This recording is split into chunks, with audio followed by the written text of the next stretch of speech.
Now that's brilliant to know that you're actually putting new stuff down.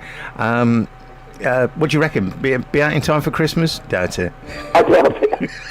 I'm a great one for sort of, I mean, it's there, it's down, it's recorded. It just needs finishing.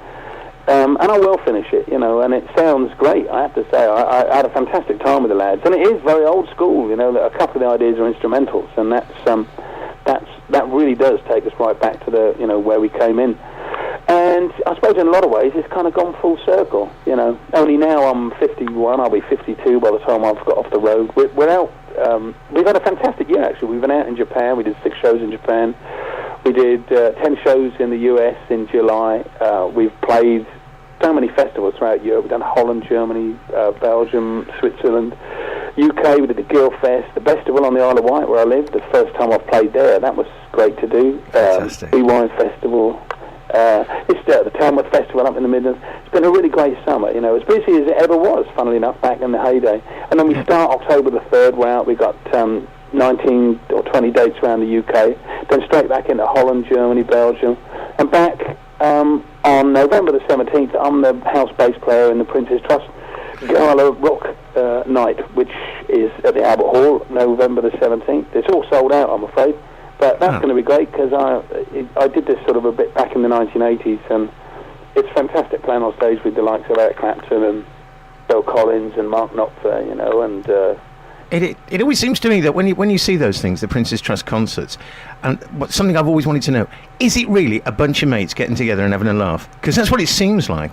Yeah, I don't know about the mates. It's a bunch of somethings getting together, having a laugh. It's because you don't sort of hang out. I don't see Eric Clapton very often, but that's fantastic because Eric's my hero. So that you really want these things. I need my heroes as much as anybody else does.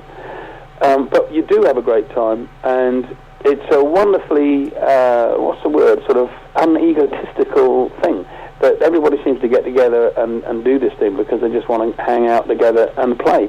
And so for sort of 3 days, because you have a couple of days rehearsals and then you do the show, you just have a blast, and it's just great sitting down and talking to them, listening to all this knowledge and all the experience that these guys have had. It's wonderful. You can just sit down and soak it up. Fantastic. Now, I think Pete's got a question for you, so hang on, I'll let him climb in here. I'm just getting over the disappointment that Mark King's into fishing. It's not disappointed, it's good. I don't know about that. I'm going to have to sell me full Capri and everything now. But is it true that you had your thumb insured for £3 million? Yes, it was. Polydor did that in 1985 when we signed a new sort of deal with them. It was, I think it was their version of a main man clause or something. They wanted to insure my thumb. I don't know if it stretched to the rest of my body, actually. It was just, but that was it, and it sort of made a good story. But it was insured for £3 million, and with no claims bonus now, it's actually down to 94.65. Well, you're not tempted at the time to take the money and run. Well, I could have done, couldn't I? I could have sort of, had my thumb off. It's for £3 million. Would you have a part of your body removed? Well, you could have taken the wrong thumb off and still tried the claims. It never specified which thumb, did it?